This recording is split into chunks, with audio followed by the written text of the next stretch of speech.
Eden. wapitia Edeni. But they were bound there. Lakini walikuwa mafungwa pale 200,000 devils of persecution. kwa matesi. Are we together?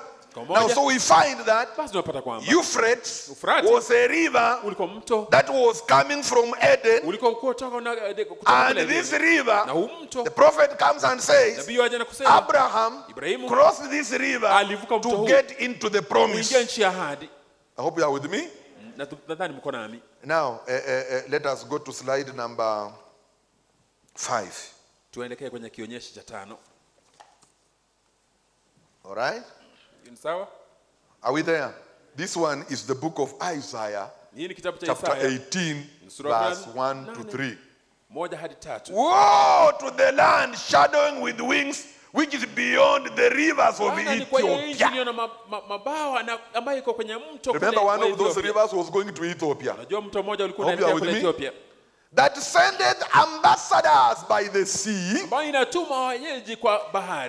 the vessels of bulrushes upon the waters, saying, go, ye swift messengers to a nation scattered and peeled, to a people terrible from their beginnings hitherto, a nation meted out and trodden down, whose land the rivers have spoiled. All inhabitants of the world and dwellers on the earth, see, when he lifted up an ensign on the mountain, when he blowed the trumpet, hear ye.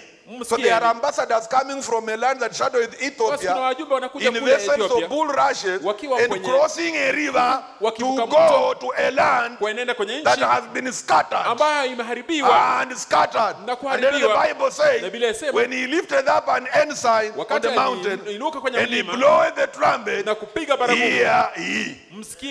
So that's the Feast of the Trumpets. Are we there? Now, we want to find out who these demons are. Okay, tuendelee, sister, where we were in paragraph 1, that was 160. Now we go to 161. Okay. And notice what happens under the 6th trumpet. Okay? They were turned loose on the Jews.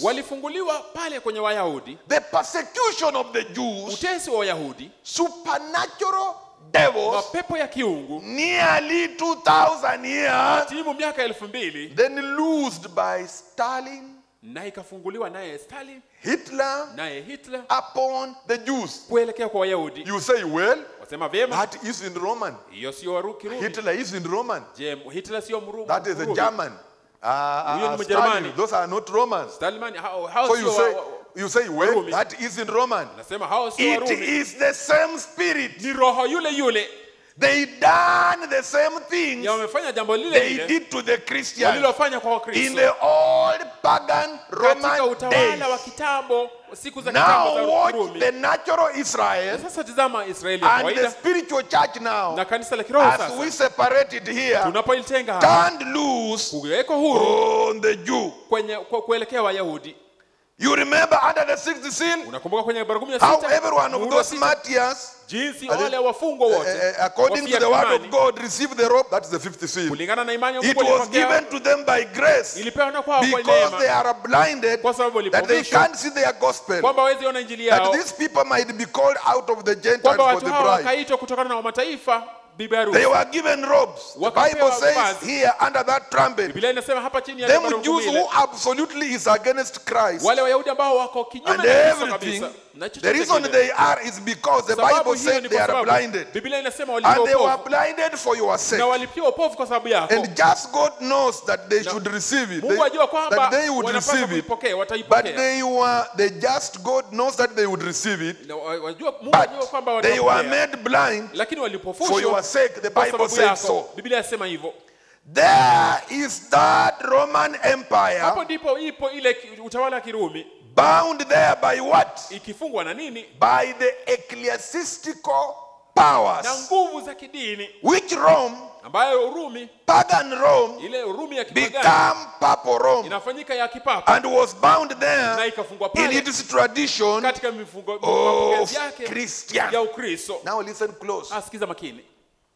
The demons which were in the Roman Empire, mapepo yaliokuwa kwenye utawala wa Kirumi, they killed yaliua children in Israel watoto wa Israeli to get Jesus. kupata Yesu. Those demons that were in Herod the king, hayo mapepo yaliokuwa kwenye mfalme Herod, Pilate, Pilate, and all those Roman soldiers, na wale askari wa Kirumi. what happened later? Kile kilitukia baadaye, those demons hayo mapepo became religious. yakafanyika ya kidini. In other words, they kind of accepted Christianity. Ni kama yamekubali Ukristo. And na religion bound them.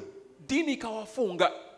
This religion bound them. Hii dini iliyowafunga, they could not cross to the promise. Hawangevuka kwenye ahadi. And then here the Bible comes and says na now, Biblia inasema sasa, because these demons were religious, kwa kuwa mapepo haya yalikuwa ya they kidini, didn't want to be noticed that they are supernatural devils. Hayakutaka kutambulika kwamba ni mapepo ya kiungu. Instead of using the very Roman Catholic Church which killed 68 million Christians, badala ya kutumia kanisa la Kirumi ambayo liliua Wakristo mamilioni in the dark ages, kwenye wakati wa giza, these demons jumped on Hitler. Haya mapepo yakaenda kwa They Hitler, jumped on Stalin. yakaenda kwa ile They Stalin, jumped in Mussolini. yakaingia kwenye Mussolini. They jumped in Eichmann. Na yakiingia kule and these men na hawa hated the Jews. Wakawachukia So Wayahudi. they persecuted the Basi Jews wakawatesa in Wayahudi the Second World War katika vita vya pili vya and ulimwengu, killed na 6 million Jews. milioni 6 And Wayahudi. because of that Na Holocaust, kwa sababu ya kile kifo the Jews kikuu, were so frustrated Wayahudi that walishobana they were sana not safe under any nation on the earth. kwamba hawakuwa salama kwa taifa lolote So duniani. they all left Wote and wakatoka went back to Palestine wakarejelea Palestina to wait for the Messiah. kumngojea Masihi. Therefore, the purpose of the sixth trumpet, Basi kusudi la which is the baragumu Second sita, World War, ambayo ni vita vya was pili vya to ulimwengu, rush all Jews ilikuwa kuwafurusha back Wayahudi to wote their homeland. kurejelea nchi yao ya And when nyumbani. the Jews went to their Na homeland wakati Wayahudi in the waliingia Second kwao World War, katika vita vya pili vya on dunia, May the 7th, katika mwezi wa 5 tarehe 7 mwaka wa Israel was recognized 1946, by the United Israeli Nations ilitambulika na muungano wa as mataifa a nation. kama taifa. And on that very Na day, kwenye they siku were ile, recognized as a nation. wakatambulika The kama angel taifa. of the Lord Malaika wa Mungu visited Malachi 4 akamtembelea Malaki and sent him with a message na akamtuma na to ujumbe pull out a bride kumvuta from the biharusi denominations. kutoka kwa madhehebu.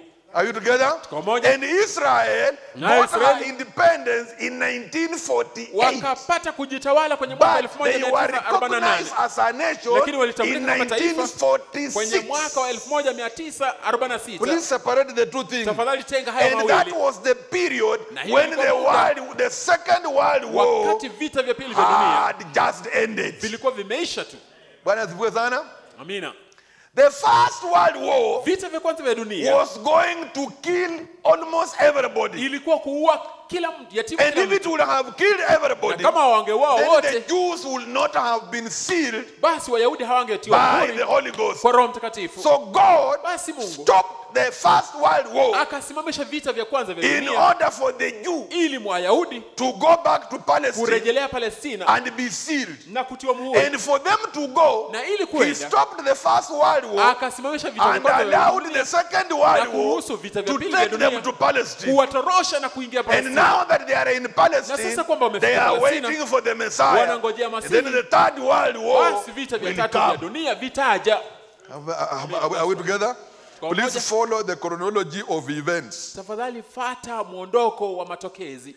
First World War Vita vya kwanza vya dunia was fought all over the world. vilipigana ulimwenguni And kote. if this war would have progressed without God Na kama stopping it, hivi vita vingeendelea bila it would Mungu have kuisimamisha, wiped all men from the face of the earth. ingeangamiza binadamu And wote yet kutoka the dunia. Jews Na were hata not Wayahudi in the right place hawakuwa mahala to pao receive the Messiah. kupokea Masihi. And so in the book of Revelation, Basi kwenye kitabu cha Ufunuo chapter 7, sura ya 7 the Bible says, Biblia inasema there came a voice which said, kukaja na sauti inasema, hold the four winds. shikilia Let it not pepo zile blow nne on top of the earth isipite kwenye until we juu ya have dunia, sealed our servants hadi in tutiapo their muhuri wa foreheads. jumbe wetu Let us get to kwenye Revelation chapter 7 vipaji and then we vyao. want to see this. Hope we are all together. Please separate these two wars. It's very Tafadhali, clear. tenganisha vita hivi viwili ni Now dhahiri. listen. Sikiza. Now, I hope you are with me. Natumai mko nami.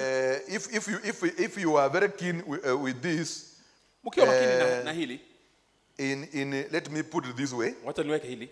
In Revelation katika Ufunuo chapter 9 verse 13 where we read, if you read verse 15, ukisoma mstari wa 15, there were 4 angels kulikuwa na malaika wanne bound by Euphrates river. wakifungwa na mto Frati. How many angels?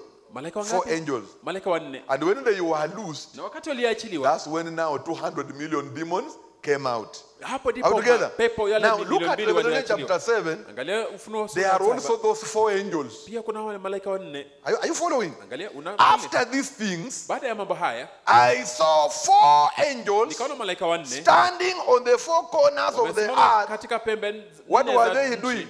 They were holding the 4 winds of the earth, walikuwa wakizuia pepo, that the wind should not blow on the earth, upepo usivume juu ya the nchi, sea, wala juu ya bahari, any tree, wala juu ya mti wowote. And I saw another angel ascending from the east, having the seal of the living God. And he cried with a loud voice to the 4 angels. Are you ready? To the 4 angels to whom it was given. To hurt the 4 angels to whom it was given. To hurt the earth and the sea.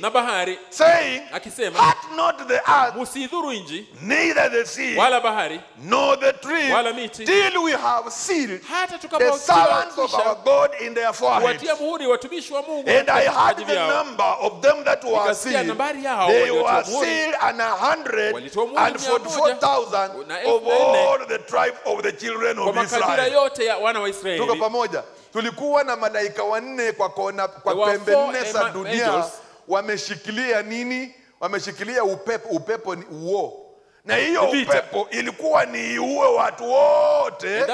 Lakini tukatokea na malaika kutoka mashariki, na huyu malaika alikuwa na muhuri wa Mungu. We know that one is Jesus Christ, isn't it? Na huo muhuri wa Mungu, na huyo malaika akalia akasema, enyi malaika wanne, tafadhali msifanye vita. Hiyo vita imekwisha.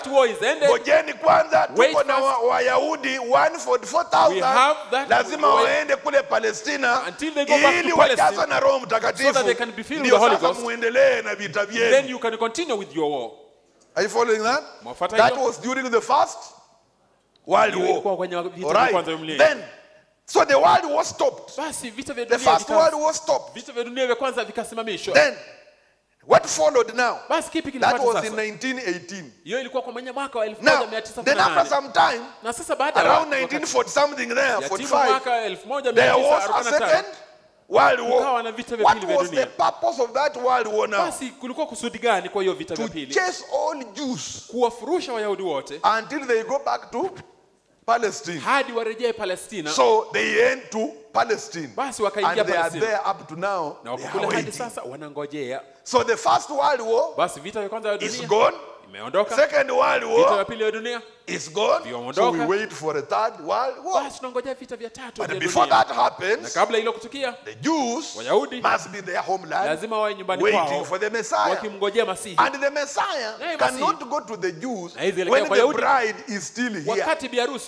Meaning that the 6th trumpet has already blown, and the Jews are in their homeland. The 7th trumpet cannot blow until the church is raptured. And the church cannot rapture without rapturing faith. And rapturing faith is found in the 7th sealed book.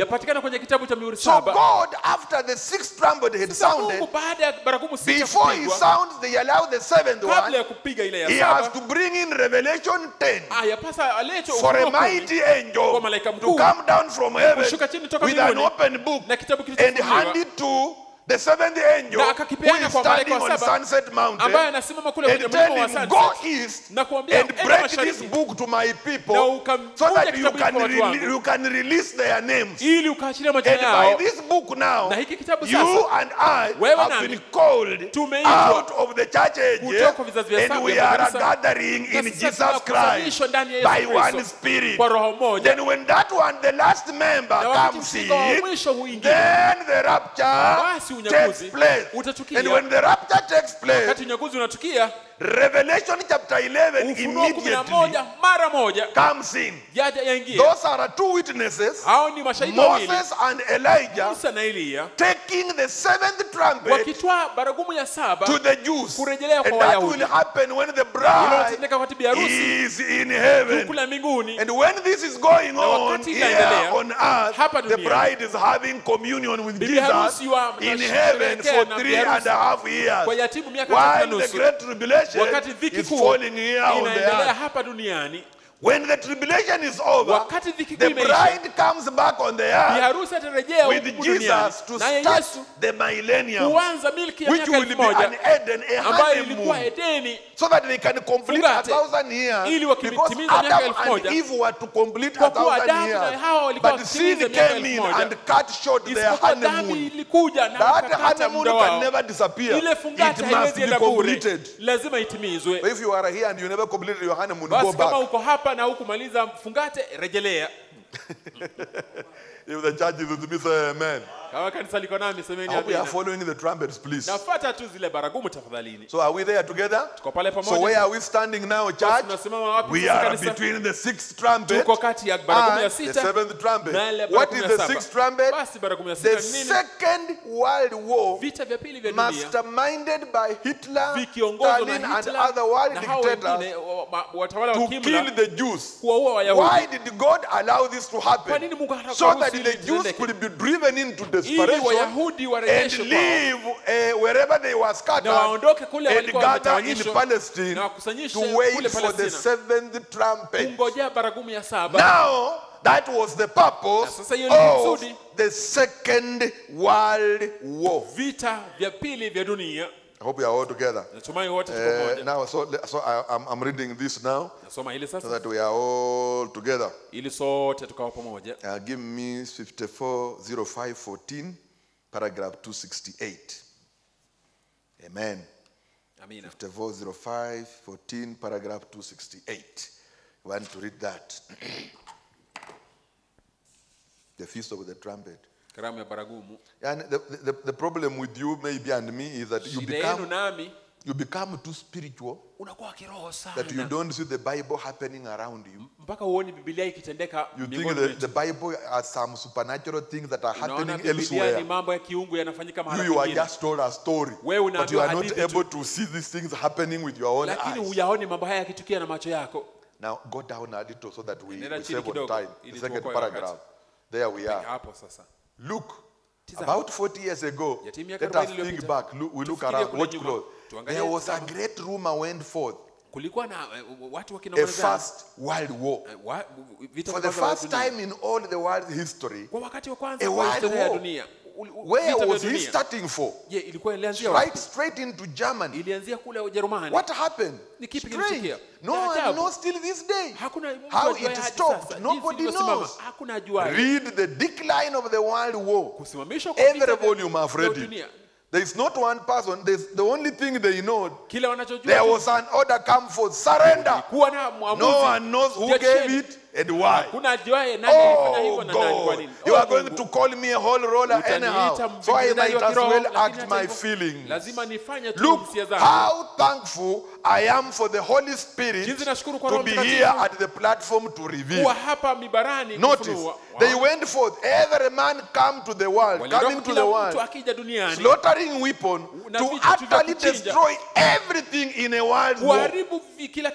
But all of a sudden, it stopped. Revelation the 7th chapter says, I saw the 4 angels coming down with their slaughtering weapons, and there went a man coming from the east, having the seal of the living God, saying, hold the 4 wings, hold it. Why? The Jews aimed in the right place. Yes. Why did the first world war stop? The Jews were not in the right place yet. Glory! The Jews aimed in the right place as God promised. He told them where they would be sitting yonder.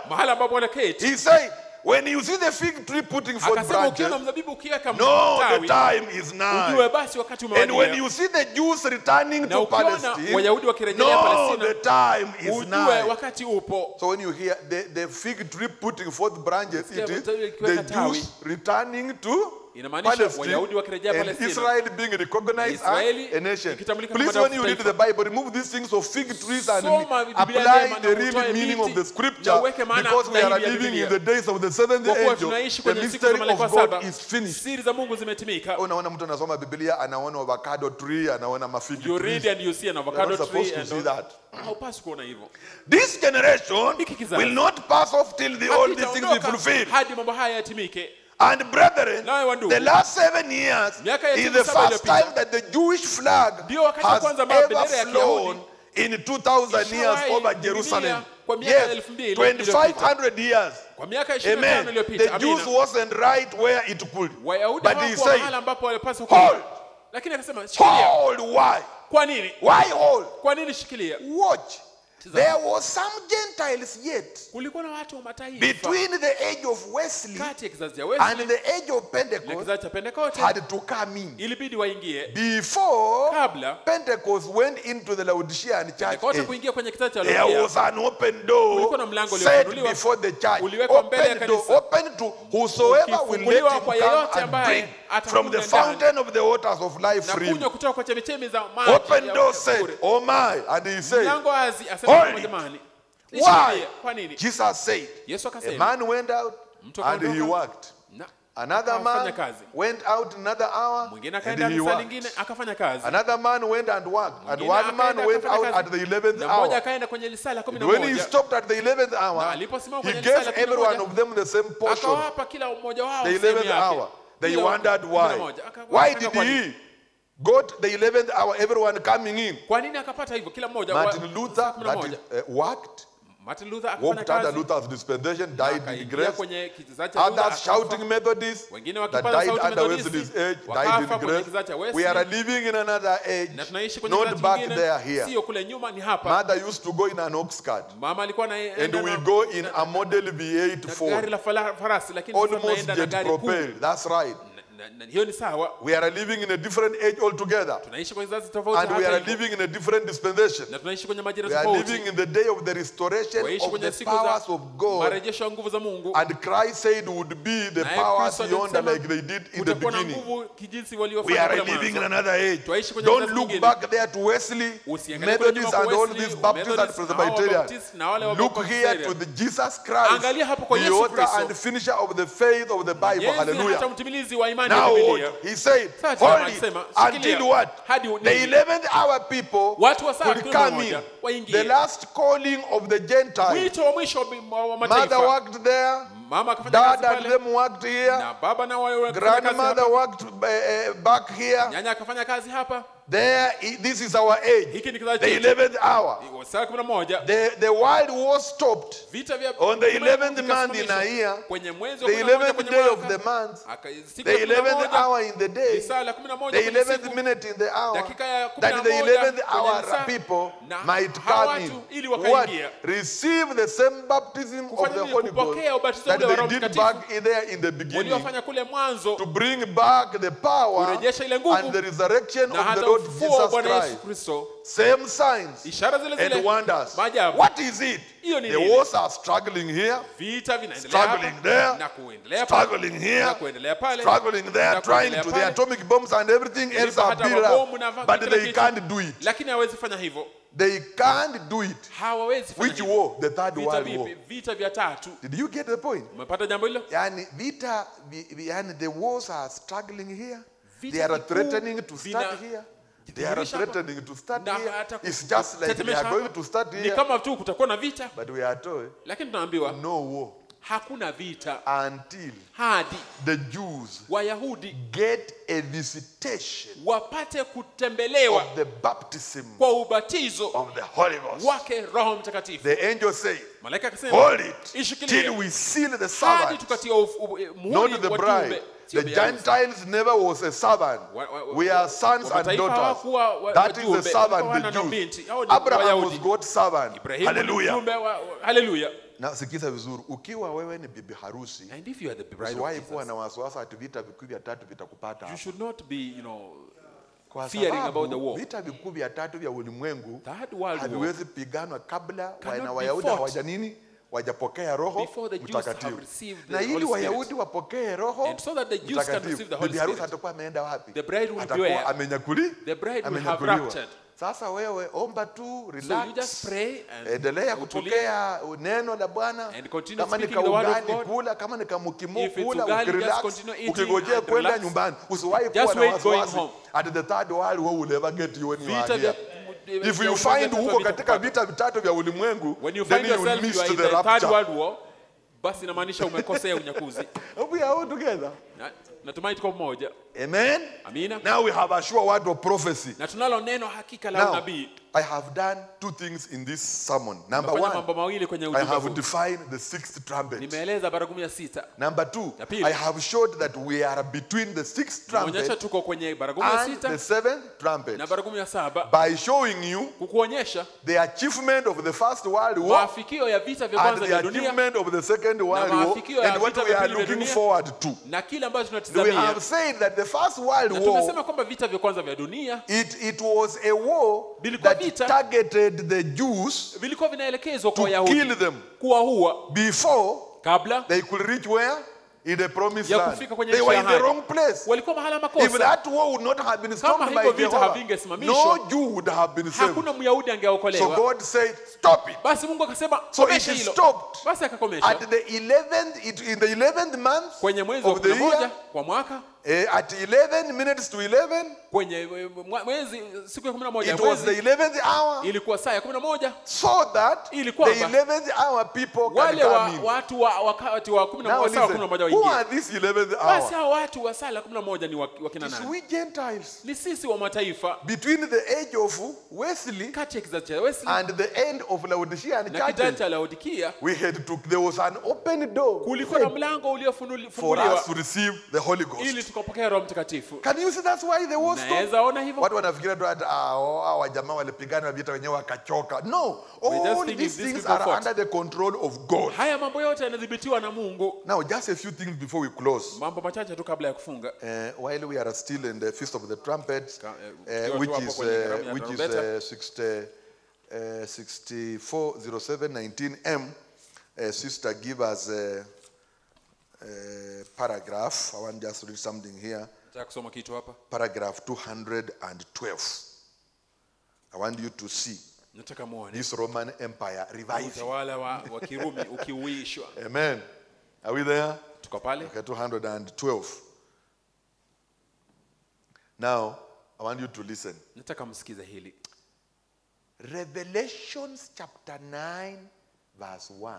Ufunuo 9:1 Under the 50th trumpet. chini ya baragumu ya Now 5. remember, the 6th trumpet is Kumbuka baragumu ya 6 in Revelation chapter 9 verse imo 13. kwenye But here we mstari wa are saying if 13. we go back a little, hapa tunasema urudi nyuma kidogo. to be specific, Revelation chapter 9 verse Kwenye 11. Ufunuo sura ya 9 mstari wa 11. Not really verse 1, verse 11. Mstari wa 11. Under the 50th trumpet, Chini ya baragumu ya 5. their king. Mfalme Notice, wao. Revelation chapter 9 verse 1 now. Ufunuo 9:1 sasa. The king of this great group of 200,000 horses. Mfalme wa hao hiki kikundi kikuja wapanda farasi 200. They had a king over them. Walikuwa na mfalme wao. And if we Na notice, tukitambua it was a fallen star. ilikuwa nyota aliyeanguka. Why had thou fallen from heaven, O Kwa nini Lucifer? umeanguka kutoka mbinguni ewe Luciferi? Oh, how Dr. Smith got that so scrabbled Lord, up there. yule But it's all right, daktari see. It wasn't for the hour. Haikuwa kwa lisaa. See, all right. Unaona? It Sawa. was the bottomless pit. Ilikuwa Their kutoka king kilindi. was the king of the bottomless pit. Mfalme wao alikuwa mfalme wa utawala wa kilindi. Now let us listen. We are still on the 6th trumpet. Sikiza, bado tuko kwenye Under the baragumu ya 6th 6. trumpet, Chini ya baragumu ya 6. 200 million demons were Mapepo released. milioni 200 kaachiliwa. These demons Haya mapepo had a king over them. yalikuwa na mfalme wao. And this king Na huyo mfalme was a fallen star. alikuwa nyota aliyeanguka. And this king Na huyo mfalme was the king of the bottomless pit. alikuwa Please mfalme give wa me Revelation kilindi. chapter 9, Nipe verse Ufunuo 11. We want to finish on that. Then we shall Mstari wa 11, continue on tutaendelea Sunday, God giving us Jumapili, grace. Mungu akiturehemu. Okay, let us begin from verse 10 so that people can get and they had tails like unto scorpions. Na walikuwa na mikia kama and there were stings in their tails. We have seen that. And their power was to hurt men 5 months. Na nguvu yao ilikuwa kuwaumiza wanadamu kwa miezi 5. And they had a king over them. Najua walikuwa na mfalme, which is the angel of the bottomless pit, wa kuzimu, whose name in the Hebrew tongue is Abaddon. Please don't name your children Abaddon. But in the Greek tongue had this name Apollyon. Don't even give them that one. Now listen. One war is past, and behold, there are coming 2 wars. Natazama kuna haja vita viwili more hereafter. That in other words, when we finish the 5th trumpet, the First World War is gone. Now we are remaining with the 2 wars. Now we go to the 6th trumpet for 2nd World War. Then now we shall come to the 3rd World War. If the church is with me, say amen. Now, so the king of these 200,000 horsemen is also the same king of the bottomless pit. And this king of the bottomless pit is a fallen star. How many people know the fallen star is Lucifer? And Lucifer is the president of demons. Hope we are all together. Are we together?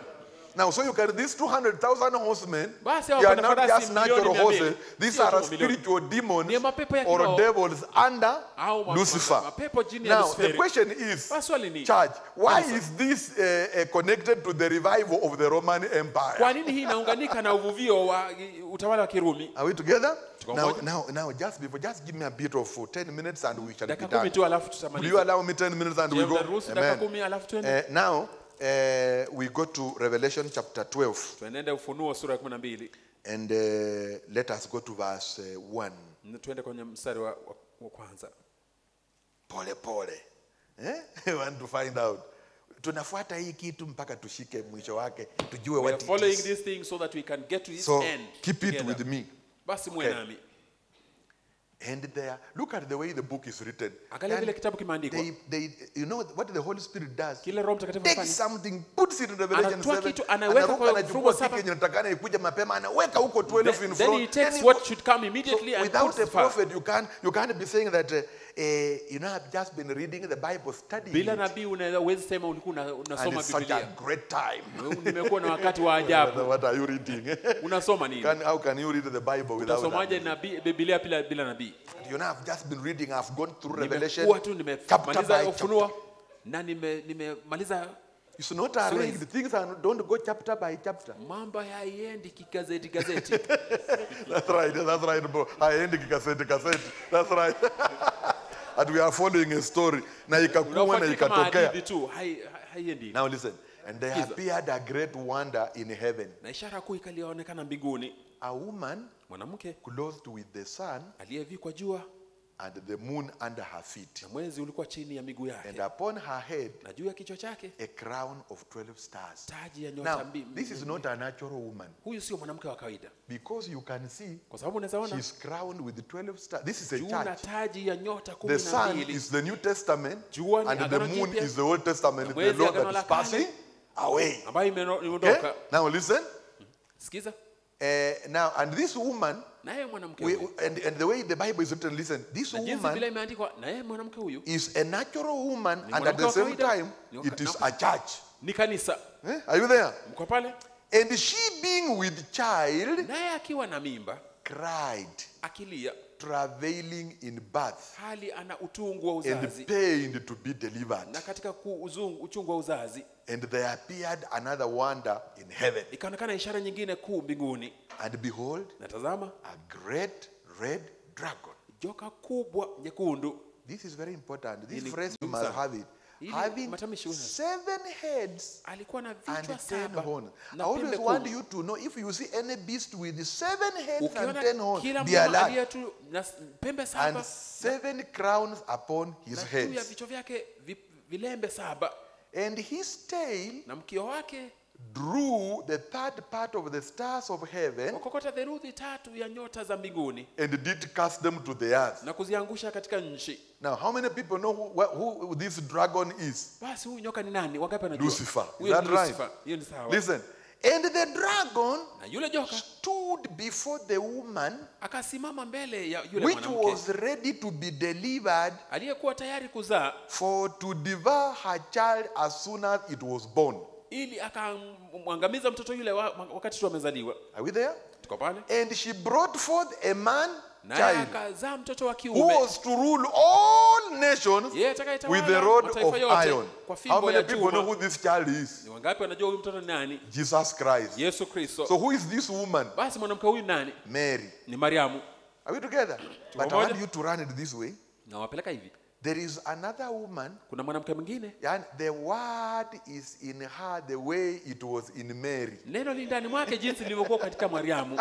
Amina, that's Because right. Mary sababu was a woman who said, alikuwa who mwanamke believed aliyesema, the spoken word. aliamini neno la Be neno. it unto Na me iwe kwangu according to thy word. kulingana na neno lako. And she became pregnant Na akafanyika and mimba gave birth to a man child. na akapata mtoto The wa kiume. bride, the word has come again by Bi an harusi, angel, neno and limekuja she pia has kwa said, malaika. be it unto Na me amesema na iwe according kwangu to your word. kulingana na neno lako. And this woman, Na huyu mwanamke, the prophet preached the message, birth pain. na pia She has akahubiri been ujumbe wa utungu wa travailing, uzazi. now she has given birth Amekuwa to kwenye utungu wa uzazi, Jesus sasa Christ. amemzaa Yesu So Kristo. that is the bride again. Na huyo ni bi harusi tena. Are we together? Tuko pamoja? A child that is moving away from the law, Kanisa the lilotoka kwenye moon, sheria, into the sun, and kuingia is kwenye crowned jua, by 12 stars. na That inaongozwa means she kwa stands nyota on the 12. doctrine of the apostles, Kwamba anasimama kwenye 12, mafundisho ya and the mitume patriarchs. na wale wazee Are you wa with me? imani. Now notice here, Na sasa sikiza hapa. this woman, Huyu mwanamke now listen, nasikiza.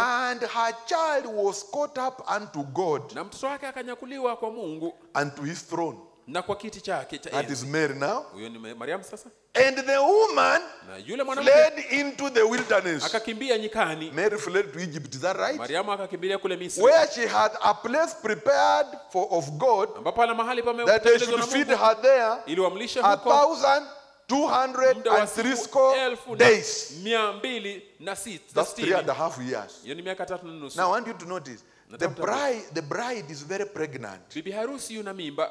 Now, Na sasa, when she has just delivered this child, wakati amemzaa tu mtoto huyu, the dragon again yule would nyoka want to kill this child, anataka kill this kumuua mtoto huyu woman. mara So what moja. happened to the woman? Basi kipi kilitokea kwa mwanamke huyu? She's caught up into heaven, Ananaswa kwenda mbinguni, which is the rapture, ambaye ni unyakuzi, for 3.5 kwa years yatima miaka to be 3 na fed nusu. there for Holy Communion. Kulisha kule kwa meza ya Bwana. Are you seeing the two things Unaona running? I mambo want hayo you to see the mawili yakienda natural pamoja. woman, Unaona Mary, mwanamke wa and kawaida the Mariamu bride. na bi harusi. Are you seeing that point? Mnaona Now, kwamba then we say here, basi listen tunasema hapa, close, sikiza makini. and there was war in heaven. Now, you Na see, kulikuwa na vita they have mbinguni. now gone back to war in heaven, which is Unaona something that tumerejelea vita happened mbinguni. many years ago. Ambacho ni kitu So you kilitendeka don't miaka because mingi I'm iliyopita. reading, you know, I'm studying now, I am on chapter 12. Unajua nasoma sasa, niko kwenye sura 12. Read with this. Soma I'm now kwa on hili. chapter 12. Sasa uende mstari 12. Now we have agreed. Because Tumesikizana. we have 5 minutes to close. Tunaye We have dakika agreed. kufunga. So this woman Basi huyu mwanamke is Mary. ni Mariamu. The dragon Na yule nyoka that wanted to kill the male child, alitaka kuua mtoto huyu wa kiume. we know who wanted to kill Jesus. Unajua nani alitaka kumuua Yesu? It is what? Rome. Ni Urumi. So first of all, before we go on with the sermon and Basi even on kabla ya kuendelea Sunday, na somo we have hili, to agree. lazima tusikizane. This dragon Huyu nyoka is Rome. ni Rumi. So Rome Basi Urumi becomes the enemy of God. inafanyika adui wa Mungu.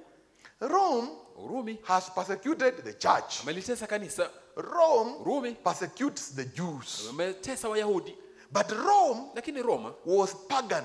alikuwa asiabudu Mungu. Then in 325 AD, Wanafiki. Na kwenye Rome ile became religious. Rumi ikawa ya kidini. Therefore we say Basi tunasema pagan Rome Roma ya ki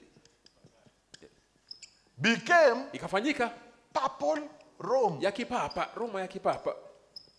And in other words, Kwa maneno mengine, where we had pagan Rome mahali ambapo tulikuwa na hii Roma ya kipaga under a Caesar, chini ya Caesar, now we have got papal Rome sasa tunaye Roma ya kipapa under a pope. iliyo juu ya papa. Therefore, Caesar Basi Caesar was the king alikuwa mfalme of pagan Rome. Wa ile Roma ya kipagan. And the Pope na ile is papa the king ndiye mtawala of Papal Rome. wa ile Rumi ya kipapa. Are you with me? And as we are going to see on Sunday, if God gives us grace, they say that he is of the 8th and is of the 7th and is yeye ni wa 7 na wa 8 and he is and he is not and na he yupo is na yeye and, ni in other words alipo. you remove one Caesar, unaondoa Caesar you moja, replace him with another Caesar. unaweka Caesar mwingine. If you remove Julius Caesar, Ukiondoa you Julius replace Caesar, him with maybe Augustus Caesar. unaweka mwingine Augustus. Maybe you can bring in Tiberius Caesar. Unaweza leta mwingine Tiberius. So it is a chain of ceaseless Caesars. Ni kubadilisha kwa Caesars who don't seem to come to an end. One Caesar died, another Caesar takes over, another Caesar died, another. So it is a chain of ceaseless Caesars taking over. One pope dies, another pope takes over. It is a chain of popeless popes. Ni mnyororo wa papa wasiofika na mwisho. We are going to read it in the message. Tutasoma kwenye ujumbe. It's not a joke. This is there right there in the word. Hii ndio ujumbe. I hope you are with me. Now, therefore, we can see that the enemy of the church and the enemy of the Jews has always been Rome. And is identified as a beast with 7 heads, 7 horns and 10 heads. Are we together? So now when you read that, then you know you are dealing with Rome. So what happened in the Second World War? The same demons which were in pagan Rome walikuwa kwenye Roma ya kipagan and had been converted into Papal Rome. Na wakaongolewa kuelekea kwenye Roma ya kipapa. Silijaribu kuvumilia for 2000 years.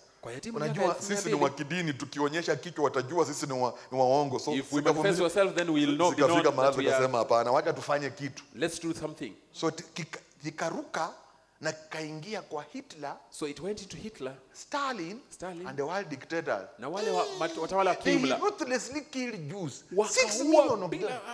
6 million. Milioni 6. And then ensured that na kuhakikisha kwamba the Jews Wayahudi were killed. Waliwawa. But the Jews started running away. Lakini Wayahudi and that's how the Jews got to their na hivyo ndivyo Wayahudi walifika nyumbani kwao.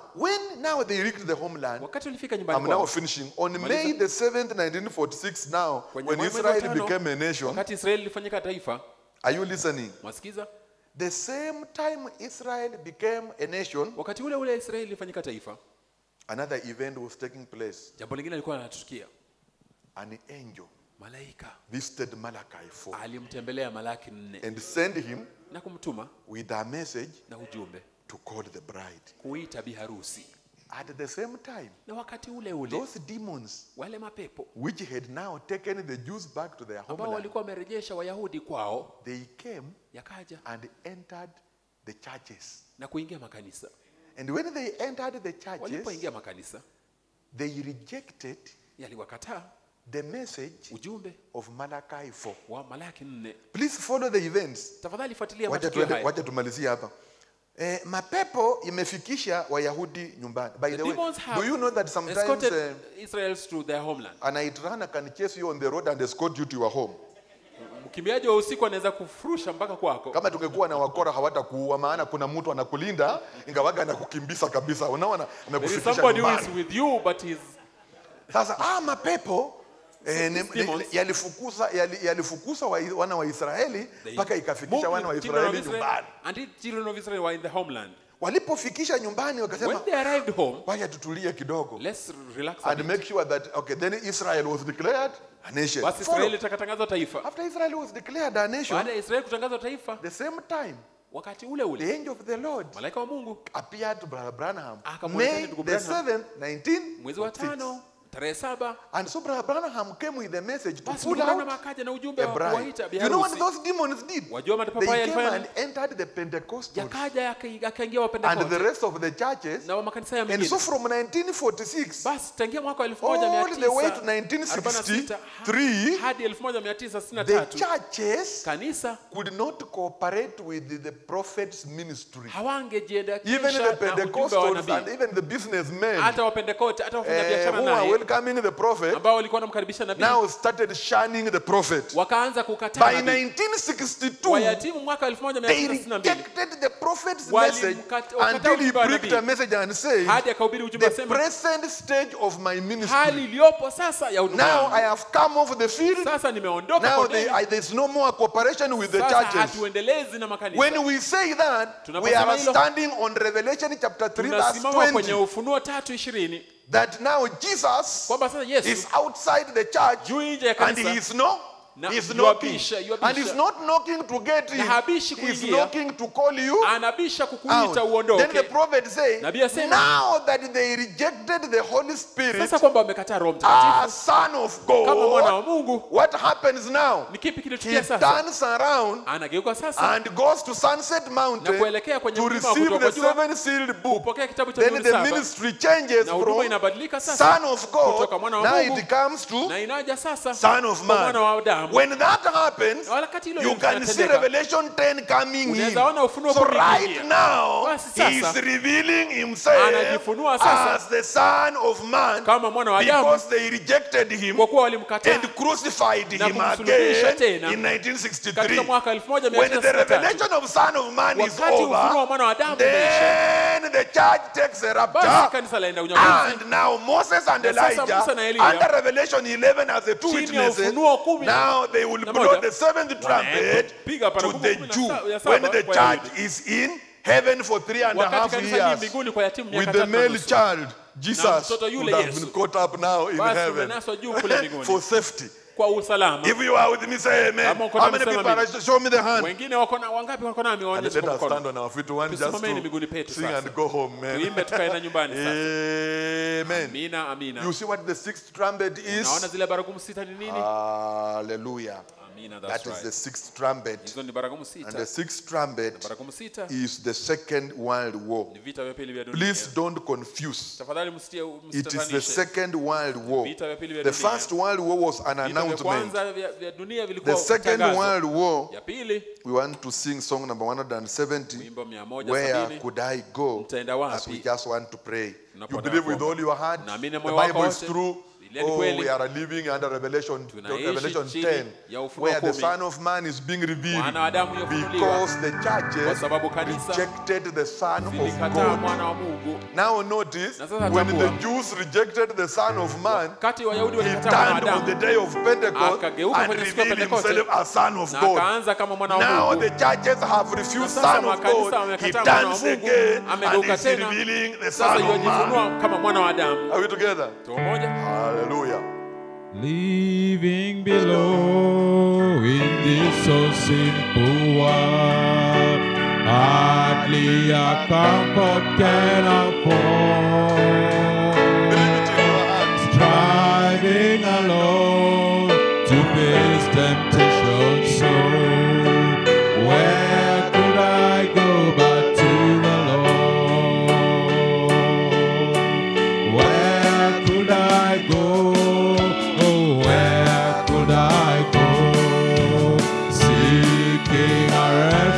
For my soul, needing a friend to help me in the end. Where could I go but to the Lord?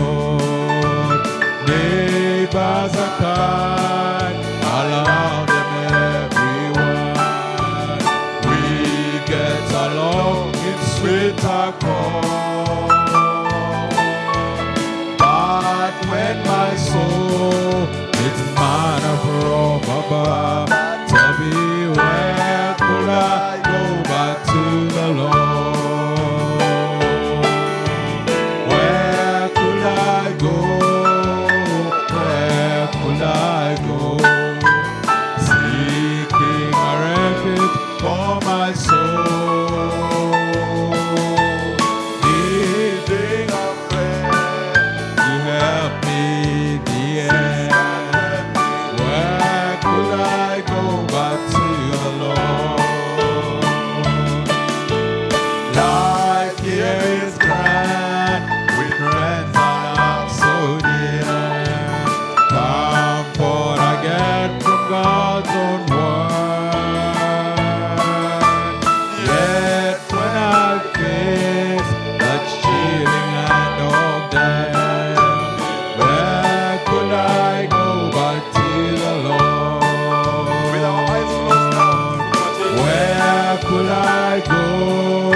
breath to help me in the end.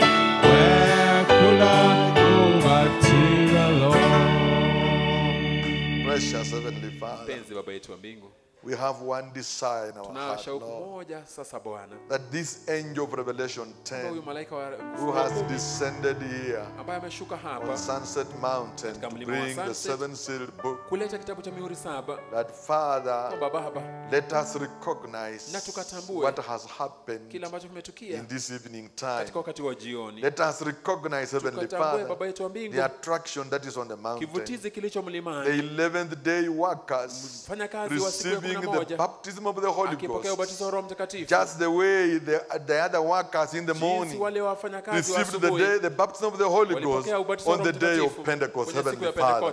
Now at the end time again, we have received a prophet to turn the hearts of the children back to the Pentecostal Father. And Lord, not only that, Heavenly Father, reveal the seven thunders which are the revelations contained in the seven seals. And it is this divinely revealed truth that literally turns the hearts of the children back to the Pentecostal Father.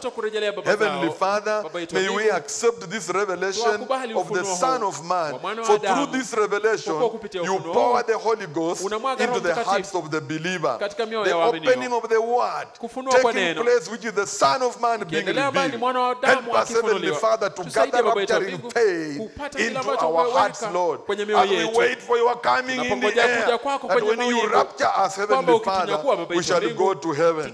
And we know when that happens, Lord, Israel shall receive the seventh trumpet, which will be Moses and Elijah revealing Christ to them. And 144,000 will be sealed with the Holy Ghost. The same message we have today will go there to the Jews. The same seventh seal that we have today is the seventh trumpet to the Jews. Help our unbelief, Lord. May there be no person here who will fall short of your expectation. Father, heal the sick in our midst and take away our troubles and sorrow. Wipe away our tears of sorrow and strengthen us, Heavenly Father.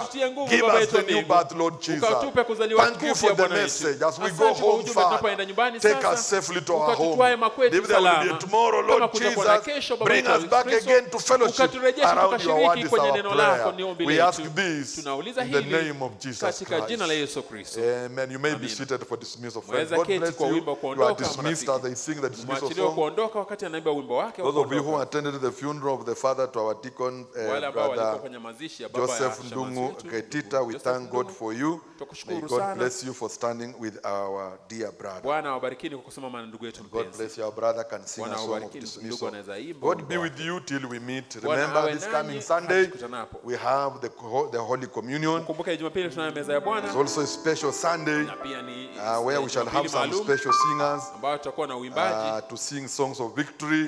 So come early and let us have a wonderful time. God be with you. Down at the cross where my Savior died, down where for cleansing from sin I cried, there to my heart was the blood applied. Glory to His name, hallelujah, glory to His name, glory to His name.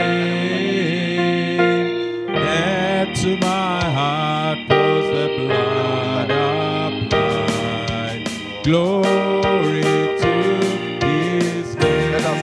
I am so wondrously saved from sin.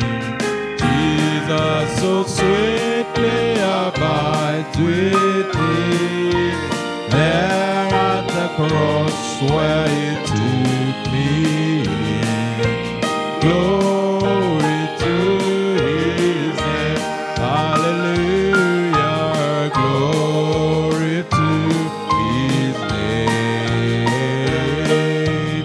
Glory to His name.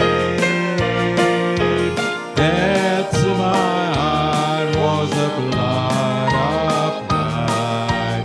Glory to his name. Oh, precious fountain that saves from sin. I am so glad I've entered in. There Jesus saves me and keeps me clean. Glory to his name. Hallelujah. Glory to his name, his precious name. Glory to his name. There to my hand was the blood applied. Glory to his name. Come to this fountain so rich and sweet. Cast thy poor soul at the Savior's feet. Plunge in today and be made complete. Glory to his name. Hallelujah. Glory to his name. Glory to his name. There to my heart was the blood applied. Glory